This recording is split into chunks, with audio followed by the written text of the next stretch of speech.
Today we're going to be making a very interesting, nutty, fragrant, and satisfying side dish with green bell peppers. So let's get cooking.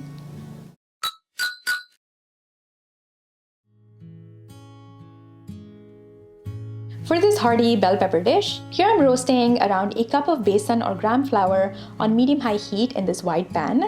I'm going to stir this continuously and patiently till we get a roasted nutty aroma from the besan and it turns around reddish brown in color. We want to be careful not to blacken the besan, so keep an eye on it.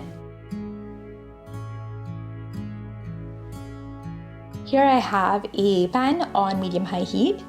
Once the pan's hot, I'm adding a tablespoon of sunflower oil. To this, I'm going to add half a teaspoon of mustard seeds and wait for it to splutter.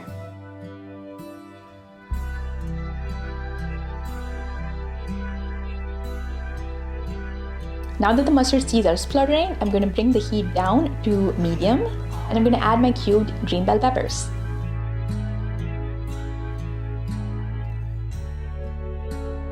To this, I'm going to add around 3/4 of a teaspoon of turmeric powder, salt to taste, and I'm going to mix all of this really well. Cover this pan with a lid and cook for around 3 to 4 minutes. It's been around 4 minutes and my bell peppers are halfway cooked through. So to this, I'm going to add the roasted besan that we had made earlier. Mix all of this really well.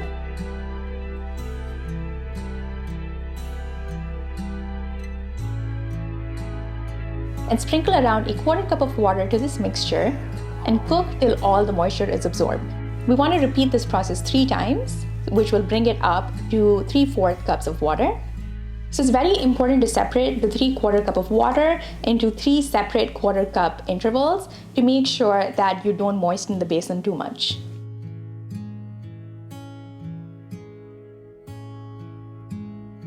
As you can see, all the water has been absorbed.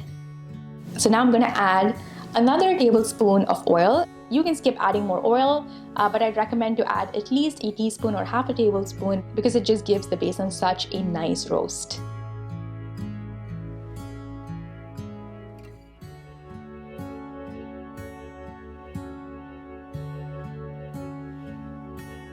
I'm also going to add around half a teaspoon of sugar to balance out all the flavors.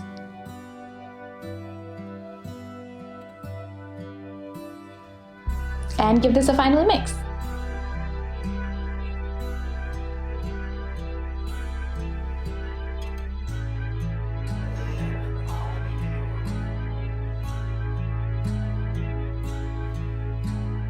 This is one of my favorite recipes to make because it's so easy and you need so few ingredients. And another reason why I love this is because of how it hits all the flavor profiles. So you get some sweetness from the bell peppers, some nuttiness from the gram flour, the spiciness from the chili powder, and a slight bitterness from the mustard seeds. This tastes amazing paired with a classic Indian bread such as roti or chapatis. But if you're gluten-free like me, you can also pair it with some rice and some steaming hot dal. And for a more unique variation, you could also try it on a taco with some guacamole. So let me know how you play around with this dish in the comments below. And please like and subscribe because I come out with new dishes every Sunday.